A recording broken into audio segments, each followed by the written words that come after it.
Este, Bienvenidos todos y todas a este programa que promueve el equipo de Trinchera, del periódico Trinchera. Eh, Gracias, Félix, bienvenido. Muchas gracias, Profesor Félix Moreno doctor Peralta, por aceptar presentar este libro, Pedagogía Alternativa y Didáctica Crítica, que es un libro no solamente pertinente, sino oportuno para estos tiempos, en tiempos donde en un contexto como este, como Guerrero, caracterizado por una desigualdad brutal y una pobreza, lo que los economistas llaman pobreza extrema, que en realidad es miseria, la mayoría de la población. Entonces, pues, pareciera que la única salida que nos queda es por la cultura y la educación. Me parece que es un texto pertinente por la fortaleza de los fundamentos teóricos que propone, pero sobre todo porque hay esta relación entre esta parte teórica y los proyectos que se han construido desde las bases a ras de tierra, digamos, desde las escuelas, como es este proyecto que viene impulsando la disidencia de la sección 22 de Oaxaca, que es el llamado PETEO, y el proyecto que aquí en Guerrero, que tú conoces muy bien, porque pues tú has sido dirigente sindical, además de educador, y tienes esa virtud, como ya dije antes, que conoces la escuela desde adentro, pero también conoces la otra parte de la lucha política sindical. Este proyecto de la escuela altamiranista que nació justamente en esa lucha política, pero también es producto de un diálogo pedagógico.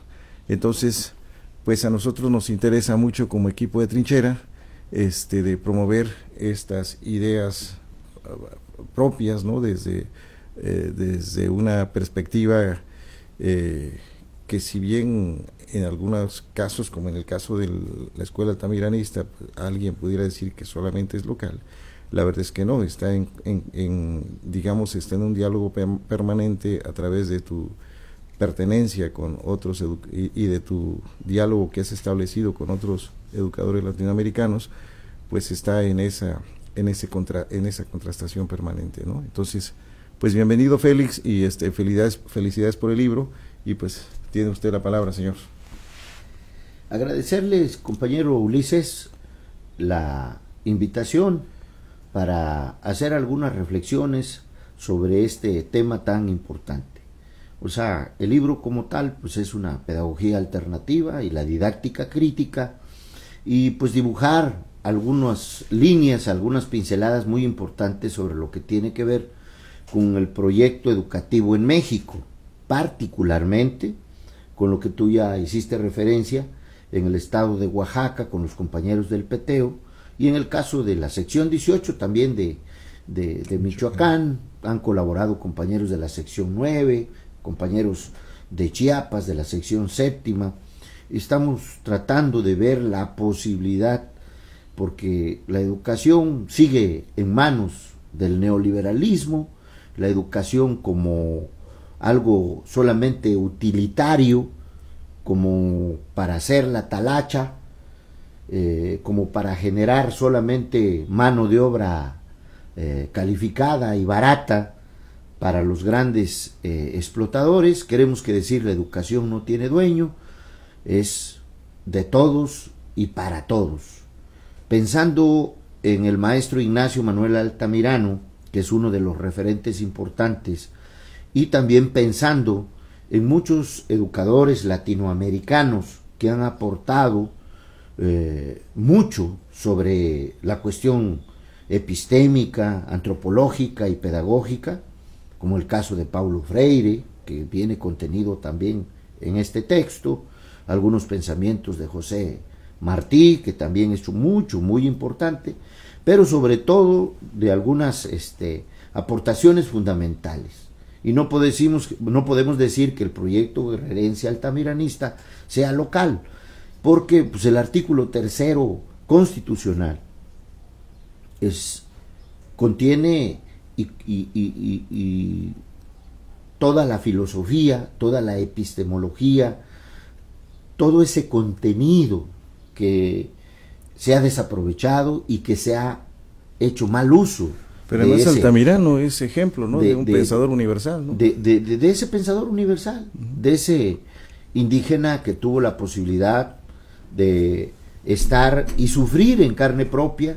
Recuerdas de que había en aquel tiempo dos grupos, la gente de razón y la gente sin razón, y la gente de razón pues eran los caciques, eran los hacendados, eran los peninsulares o los criollos, los que tenían el poder, y la gente sin razón pues eran los negros y eran los indios, y no tenían derecho a ir a la escuela.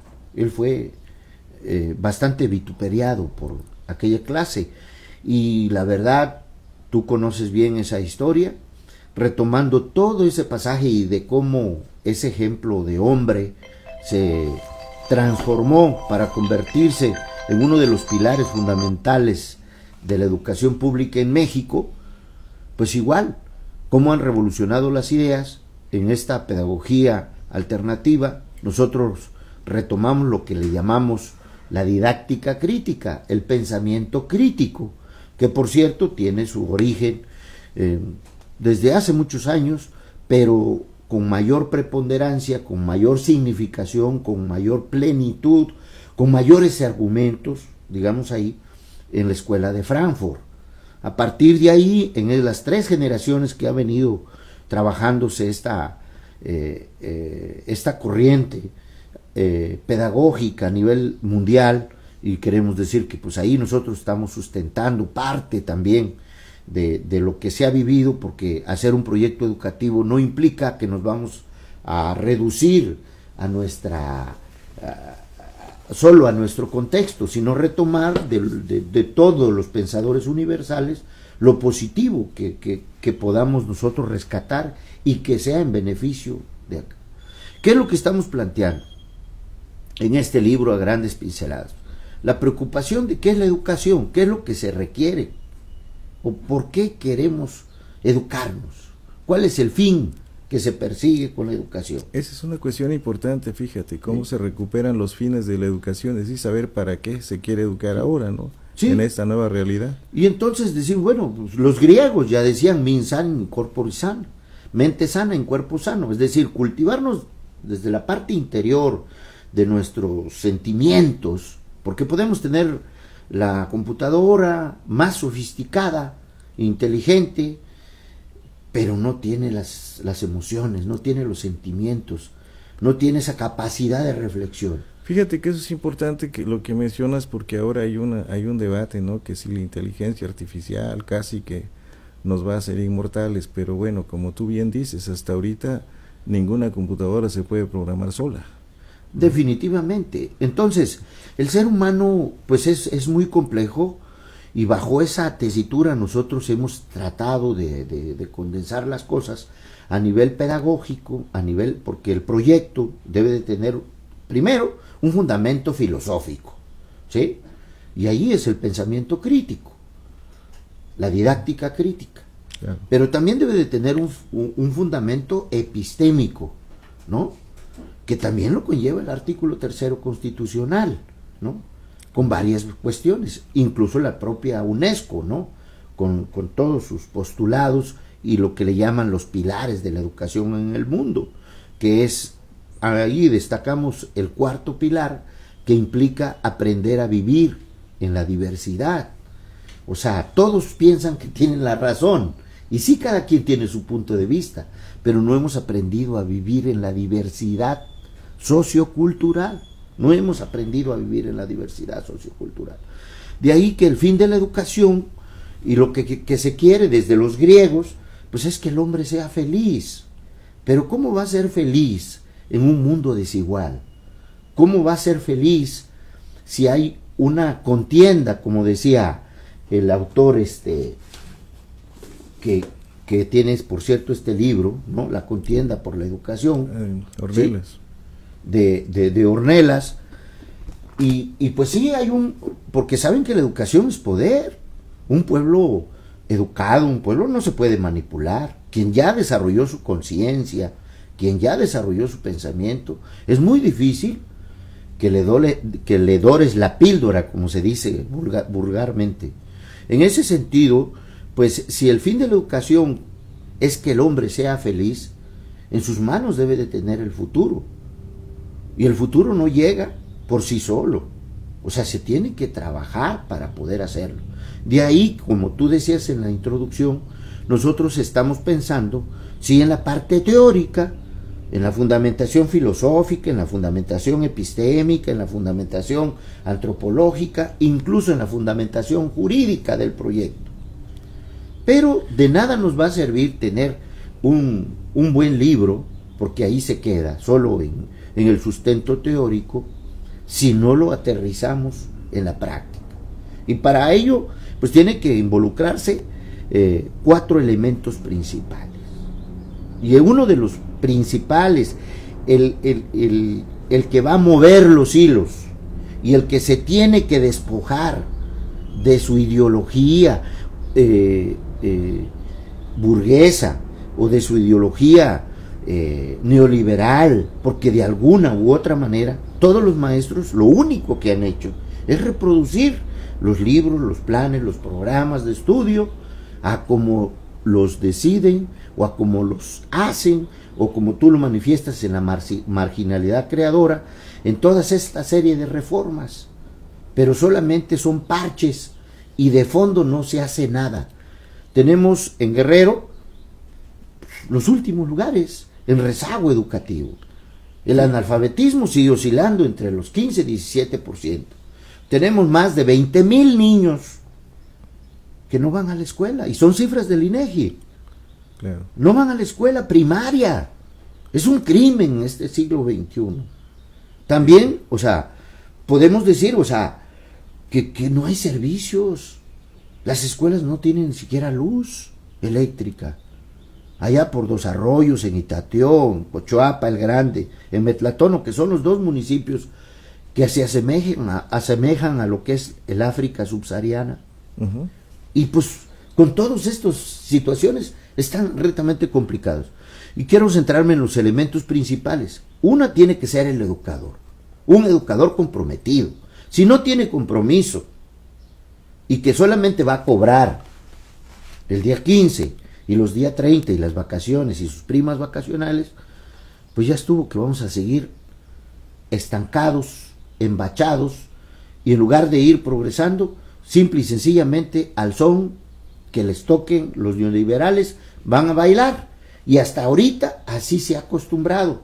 Aunque debo destacar que hay compañeros valiosos, hay compañeros que ya retomaron el hilo, que están ya en una situación de un contexto, tanto teórico como práctico, llevando a la práctica estos pensamientos. ¿Qué es lo que podemos hacer a corto, mediano y a largo plazo?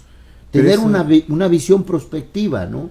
Pero esa sería la pregunta, Félix. ¿Cómo pretende, digamos, la disidencia hacer un cambio de esta naturaleza? Porque estarás de acuerdo conmigo que necesitamos una reforma radical a la educación, muy profunda. ¿Cómo podría hacerlo la disidencia usando los mismos métodos en política? Es decir, solo las marchas, los plantones o las tomas de carreteras, y de pronto se deja de lado esto que están haciendo ustedes. Por eso me parece muy valiosa la presentación del libro, este debate de ideas, para encontrar lo que, ahorita que citabas a los frankfurtianos, me acordaba de la mejor biografía que se ha hecho sobre la escuela de Frankfurt, que se llama La imaginación dialéctica, y lo contrastaba con esto que viene en el libro de Paulo Freire, de la pedagogía del oprimido, lo que le llama Freire el inédito viable, y eso creo que es lo que intenta aquí esta parte, ¿no? De alguna forma, cómo encontrar ese inédito viable, pero para llegar a ese inédito viable creo que hay que cambiar los métodos y apropiarse de un método diferente, ¿no? Creo. No sé cómo tu experiencia ahí dentro de la disidencia, cómo lograr ese salto, tomar el cielo por asalto. Es muy complicado, porque el propio maestro no ha roto esquemas. El propio maestro, el propio educador, porque es lo correcto, se ha mantenido recibiendo órdenes, recibiendo lo que dice el supervisor, el director, las autoridades educativas, lo que vienen en los planes y programas. O sea, no es lo mismo que le digas al niño, mira, te voy a enseñar a manejar la computadora, a que digas, vamos a hacer una computadora, ¿sí? No vas a manejar el auto, vamos a construir autos, vamos a inventar y mejorar. O sea, el asunto, la educación tiene un fin, ¿sí? Y el fin tiene que ser liberar al hombre y hacerlo feliz. No manipularlo. Persona, ¿no? No manipularlo. Entonces el maestro tampoco debe de dejarse de la manipulación y de recibir órdenes y convertirse en un sujeto creador. Eso es lo que se está planteando. Un sujeto creador. Un sujeto que transforme, que transmita, no que imponga, no que manipule, sino simple y sencillamente esa capacidad creadora.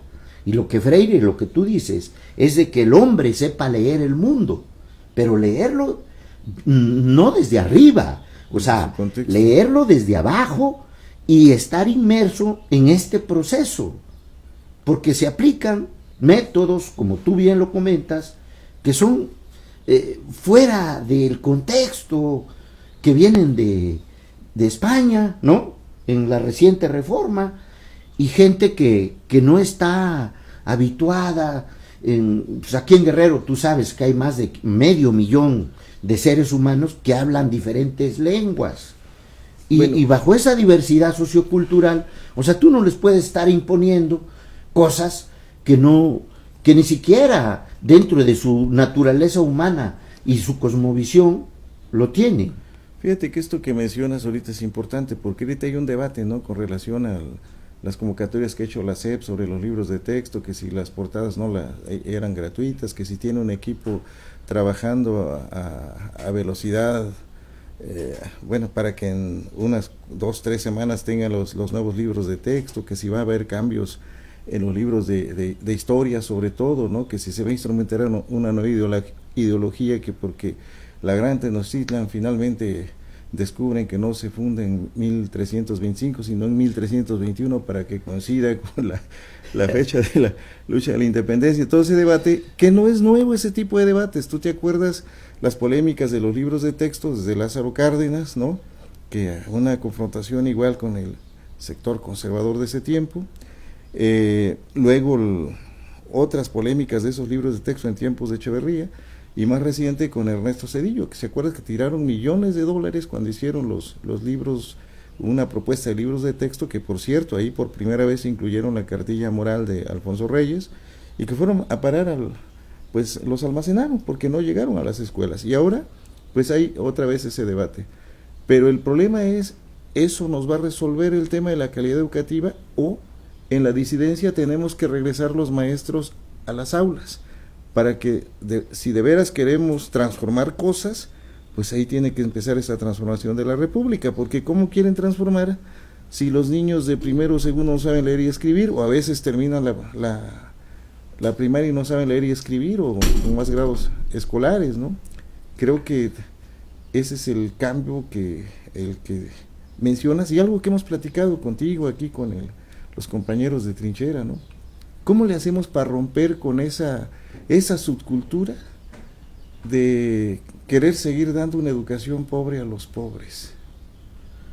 La pobreza más grande, sin duda, es la pobreza intelectual, la pobreza de no saber reflexionar. La gente solo repite lo que escucha en los medios de comunicación. Hay una gran manipulación. La educación significa también la lucha por el poder. El poder lo debe de tener el pueblo. Por eso Altamirano, cuando les demostró en la educación laica, no solamente tiene con la libertad de credo, sino la palabra laos, que proviene del griego, es pueblo, pero pueblo sin privilegios, es decir, una educación sin privilegios, de igual para todos, negros, blancos, mestizos, indígenas. Y sobre eso muchos políticos, o sea, no lo van a entender, porque ni siquiera están alfabetizados en este sentido, con todo respeto.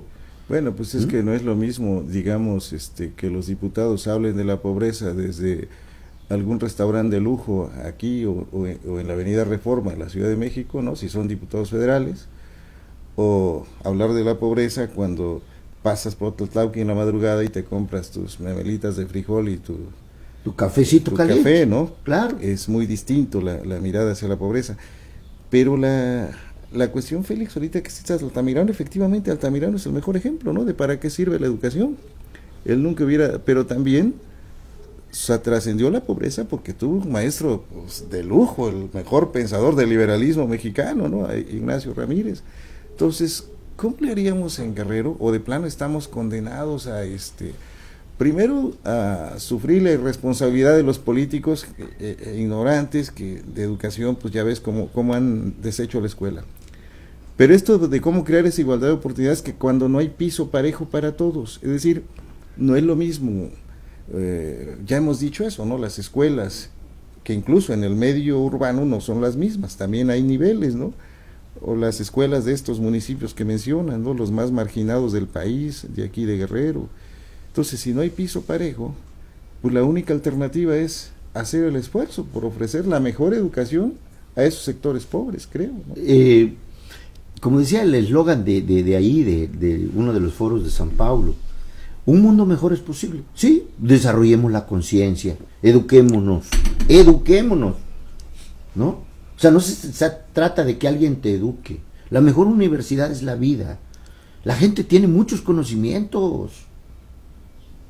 Sí. La verdad, o sea, yo veo a los niños de Ayutla, porque hemos recorrido todo el estado, mismo en Cochuapa, en Metlatono, hemos hecho foros nacionales en varios lugares, en Tlapa, con todos los compañeros de democráticos y no democráticos, porque aquí no es un asunto de corrientes políticas, ni el proyecto es de la CETEC o es de los charros.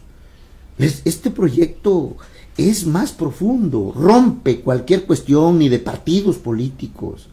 Este asunto en una escuela, tú no le estás preguntando al niño si su papá es priista, si es perredista o de Morena o no. O sea, esas cosas quedan totalmente rebasadas con la educación. Lo que se pretende es que el ser humano desarrolle su conocimiento, lo vaya generando. Y lo que tenemos que hacer primero, en esta ruta pedagógica alternativa, primero es rescatar al maestro, rescatar al educador, que se ponga del lado donde debe de estar y debe de convertirse en un sujeto histórico. Ese sujeto histórico que va a trascender, que va a trabajar y que va a transformar esa realidad y debe de pensar, y para ello tiene que hacer su diagnóstico social y comunitario, saber el territorio, no llegar a las 9 y a las 2 ya me voy, porque no hay una convivencia, no hay una interacción real entre lo que es la comunidad y lo que es la escuela. La escuela es todo, somos todos, y todos los componentes de la escuela, pues el maestro es el primer eslabón muy fuerte, porque decía el comandante Lucio Cabañas Barrientos, ser pueblo, hacer pueblo y estar con el pueblo. Yo creo que ahí, fíjate que qué bueno que mencionas eso, pues no es, pueden militar donde se les pegue su gana. El problema es que no se olviden del papel fundamental que tienen. Y volviendo al ejemplo de Altamirano lo mismo combinaba el fusil que la pluma, ¿no? Él era diestro en las dos cosas, era un militante liberal, pero al mismo tiempo, pero acuérdate también, esto tú lo sabes muy bien, porque pues aquí has leído a profundidad y Altamirano, que Altamirano al final de la contienda entre liberales y conservadores, él invita a su casa a liberales y conservadores precisamente para crear la literatura nacional, y convierte la literatura nacional en el espacio de reconciliación del país, ¿no? Entonces yo creo que el problema de ahora es que nuestros colegas se meten tan duro a la militancia que luego se olvidan de su papel central, y por eso se abandonan las escuelas. Por eso decía yo, ¿cómo le hacemos para recuperar otra vez ese espacio, ¿no? Y además de que no solamente repitan consignas como dices tú, ¿no? Sino que se apropien es que la palabra jala y el ejemplo te arrastra. Exacto. Tú acabas de decir. Pues Altamirano, al hacer este intercambio, porque decía, a mí derrótenme con argumentos, claro, ¿no? Claro. Entonces, si tú tienes los argumentos, tanto teóricos, ¿no?, filosóficos, científicos y todo, pedagógicos, para poder desarrollar plenamente tu libertad de cátedra, vas a trascender. Y sin que te esté diciendo el gobierno, te voy a dar 20 pesos para que alfabetices. No, es mi responsabilidad alfabetizar a mi comunidad. ¿Qué te recuerdas cuando Fidel Castro hizo el proyecto de alfabetización en Cuba? Y no se requiere de ser un gran científico para poder enseñar a leer y escribir, ¿no? ¿Quiénes saben leer y escribir? Que levanten la mano. Y muchos levantaron la mano. Y ahora levanten la mano los que no saben leer ni escribir. Dice, el problema está resuelto. Los que no saben, que aprendan, y los que saben, que enseñen. Pero fue una revolución educativa, y aquí lo que tenemos que hacer, doctor. Ahí acuérdate de la famosa anécdota, ¿no? Cuando ¿sí? Fidel triunfa la revolución y reúne a todos sus cercanos, a sus comandantes, ¿no? Y pregunta que quién era economista. Y te acuerdas que el Che no oía bien y levantó la mano. Entonces tú vas a ser el Ministerio de Educación, de Economía, ¿no? Que por cierto hizo un gran papel. Dice, bueno, ¿por qué levantaste la mano? Que yo oí que dijo que quién era comunista, ¿no? Entonces también aquí en este aspecto, pues tienes razón, mira. Y lo que no importa son los cartones, porque muchos tienen títulos y se ufanan de ser doctores. Porque se ha credencializado el asunto. Cuatro, sí, o sea, la charola te sirve ¿para qué? Nos ha hecho mal la credencialización. Pero ¿cuál es el compromiso? ¿Cuál es el producto realmente de esa gente? Por eso, en el pensamiento crítico, es primero la guerra más fuerte que tienes que ganar, es contra ti mismo. Y tú como sujeto, como educador, tienes que decir, mi papel histórico como educador social es ¿sí? O sea, ¿cómo le vamos a poner para las futuras generaciones? ¿Seguir repitiendo lo mismo? Creo que ya no. Fíjate que y encontrar la libertad es muy complicado. Importante del libro también está en que esto ya también lo hemos conversado en otras ocasiones, pero yo creo que es parte de actores como tú, que tienes una gran presencia en la disidencia, ¿no?, con el magisterio, cómo hacer entender a nuestros colegas, a los profesores, que la tarea de educar no es tener una chamba, sino como tú dijiste, es tener una tarea ética, un compromiso ético. El sujeto ético, ¿no?, histórico. Y ahí eso implica romper con dogmas, porque yo tampoco estoy de acuerdo, esto a veces no me genera simpatías, sobre todo con los normalistas y upenianos. Digo que no es cierto que de veras los mejores maestros se formen en las normales, o que solo los normalistas están capacitados para dar clases. Yo no creo eso, y siempre les pongo este ejemplo. Las mejores aportaciones a la pedagogía no vienen de los normalistas. Paulo Freire no pasó por las normales, porque es el más reverenciado de los educadores latinoamericanos. ¿Y ayer? Entonces yo digo que hay que quitarlos también esos, porque si no, entonces estarías formando una especie de nuevos teólogos, ¿no? Que luego, porque si funcionara, tú lo sabes también, Guerrero durante mucho tiempo fue el estado con más normales en el país, y resulta que aquí teníamos los problemas más fuertes de analfabetismo, ¿no?, y de rezago educativo. Era lo que más producía, eran abogados. Y aquí tenemos los problemas más fuertes de violación a derechos humanos, y ninguno se resuelve aquí, todos se resuelven en las cortes internacionales. Pero bueno, volviendo a esto, por eso me parece fundamental de tu libro este debate. Qué bueno que lo abren desde esa perspectiva, te decía yo, el sustento teórico, pero también la parte de los maestros que están en las aulas, pues los del peteo, pues ahí lo que narran ustedes, platicaron con ustedes, les detallaron el proyecto y hicieron ese en contraste con la escuela altamiranista. Qué lástima que no incluyeron lo de Michoacán, hubiera sido interesante, ¿no? Estamos en esa parte. Uh-huh. Fíjate que yo viví 10 años en Oaxaca y conozco bien el contexto comunitario. Allá mucho es la educación comunitaria. Hay un trabajo comunal entre la gente. ese compromiso de las autoridades locales. Yo llegué a San Pedro Tepinapa, Jocotepec, Chuapan, Oaxaca, allá en el 79, y no hablaban español. Tenía 180 muchachos, ya de diferentes tamaños, de 16, 17 años, y también pequeñitos, y no había escuela. O sea, no había físicamente un edificio, pues, nada. Ni había libros, ni había cuadernos. Y don Daniel era el único señor con su esposa, doña Lucía, que hablaban el chinanteco y medio hablaban el español. Ellos fueron mis maestros, y en año y medio los muchachitos aprendieron a leer y a escribir. ¿Cómo le hicimos? Con la naturaleza. Donde nace el río Papaloapan, el río de las mariposas, allá en Tepinapa, brota un trozo grande de agua, y allá nos íbamos con los muchachos y cada quien agarraba bolas de barro y hacíamos las letras. No las dibujaba en el pizarrón como hacen ahora los maestros que ordeñan la vaca en el pizarrón. No, hay que ir a mancharse los pies, las manos, los dedos, que manipulen bien la arcilla y que sientan esa sensación generadora de placer, de construir el conocimiento. Aprendí a hacer muchísimas cosas que yo, en honor a la verdad, no lo sabía.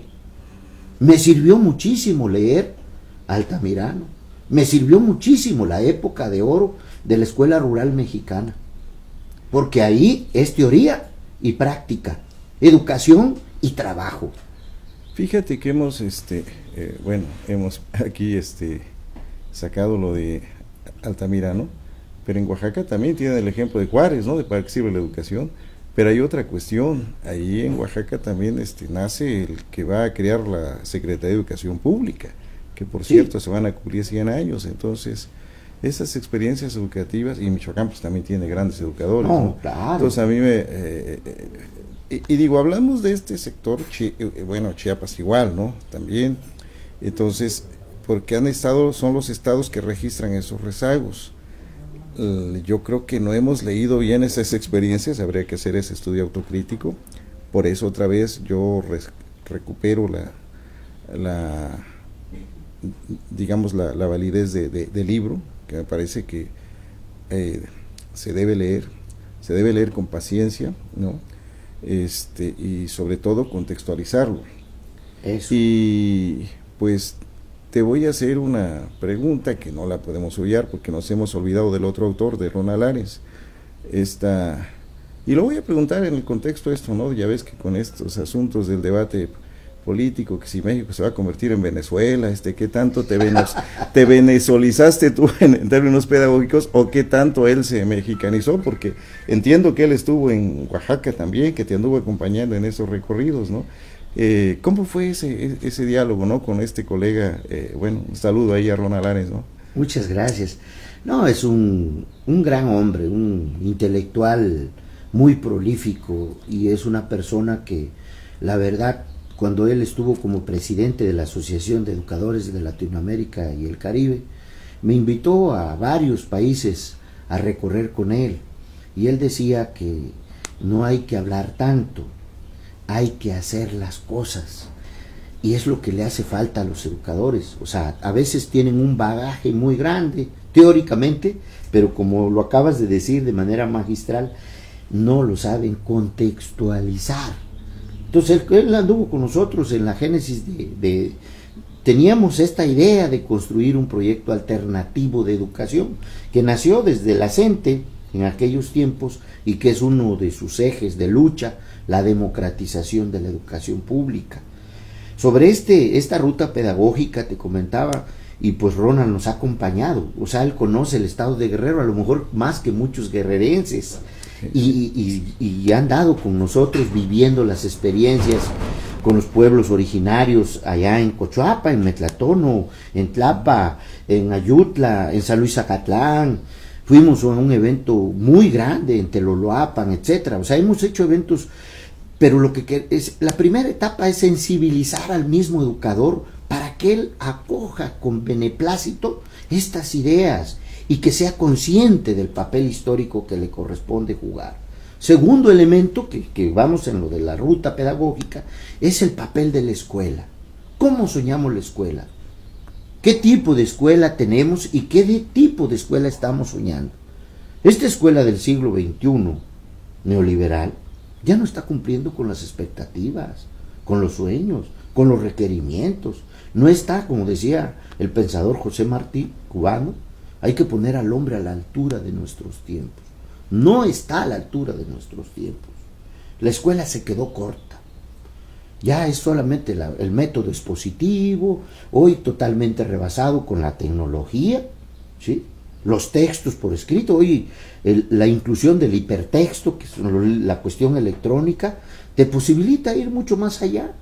Sin embargo, se utiliza la tecnología para manipular las conciencias, no para liberarla, ¿sí? Incluso para violentar más y hacer el escenario mucho más complicado. Por eso, dentro de todos estos libritos que hemos estado tratando de hacer, el primero es estamos hablando de la escuela, cuál debería ser su función. Y hicimos que se llama La pedagogía para la paz y un diálogo de saberes. Pero ese, ¿por qué no lo ¿sí? dejas para que lo vamos a ver con calma? Esta parte de lo que te decía de la escuela, porque eso está ahí. ¿Cuál es el papel de la escuela? Dice, ¿se perdieron los valores? No, los valores ahí están. Los valores hay que practicarlos, hay que vivirlos, hay que entenderlos, interpretarlos, pero en nuestra vida cotidiana, el respeto. A ver, una cuestión tan sencilla, la contaminación, un tema, por decir, un tema. Todos tiramos basura donde sea. ¿Y la escuela qué está haciendo? En el río, yo cuando fui con María Sirle a hacer una investigación sobre el maestro Lucio Cabañas, no sobre el guerrillero, sobre el maestro Lucio Cabañas. Dice, mira ese río cómo está de contaminado. ¿Qué están haciendo las escuelas aquí? ¿Qué han hecho? No hacen nada. Dan clases de ecología o el Día Internacional del Árbol. Siembran muchos, pero al ratito los niños ahí los andan pisoteando. No hay un desarrollo de la conciencia. En ese sentido, pues estamos planteando de la escuela nueva. Una escuela con otra dimensión, contextualizada así, con todos los elementos que puedan ser. Nada más que eso requiere nuevos maestros también. Pues es el primer elemento que te digo, ahora la nueva escuela. Y el tercer elemento es qué tipo de sociedad queremos. Claro. ¿Para dónde vamos? ¿Qué quiero y para dónde voy? El futuro lo tenemos en nuestras manos. Sigo repitiendo lo mismo, el mismo molde, la misma educación. Yo recuerdo, porque mi padre estudió en 1926, cuando en aquellos tiempos se fundó la primera generación de la Escuela Normal de Ayotzinapa. Y el lema era mucho agrarismo en la cuestión de educación y trabajo, y por las mañanas recibían las cátedras y todo, pero por las tardes aprendían a hacer pan, aprendían a hacer velas, perfumes, claro, jabones, se iban a la agricultura, a hacer el queso. No era nada más el asunto pero como decían los españoles, ¿no? Cuando vinieron a conquistar, el que te hace rico es el que te mantiene el pico. Y entonces a la gente no se le enseña a trabajar tampoco.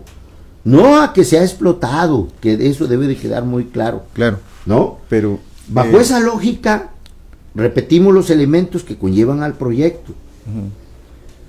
El nuevo educador, la nueva escuela, la nueva sociedad y el nuevo sujeto. Claro. ¿Cómo vamos a formar al nuevo sujeto? Y ahí vamos al fondo del asunto del libro, que es la cuestión del currículum, de los contenidos. Ya todo viene dosificado, ya todo viene hecho, ahorita con la 4T, la escuela nueva, y ya dicen, esto es lo que va a salvar a México en esta cuarta transformación.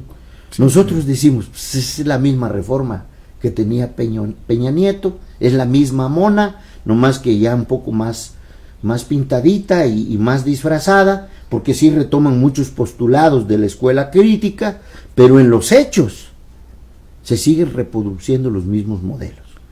Sí, por eso te digo, pues necesitamos como tú decías hace rato, ¿no? Ese cambio de una reforma profunda en los sistemas de formación docente, ahorita que mencionabas a Ayotzinapa. Félix, pues híjoles, hay mucho que debatir, los tiempos aquí son muy cortos. Sí. Yo quisiera pedirte una reflexión final sobre la experiencia que te deja este libro y la invitación que en tu calidad de ex dirigente sindical, de profesor de escuela, le harías a estas nuevas generaciones de profesores, de docentes.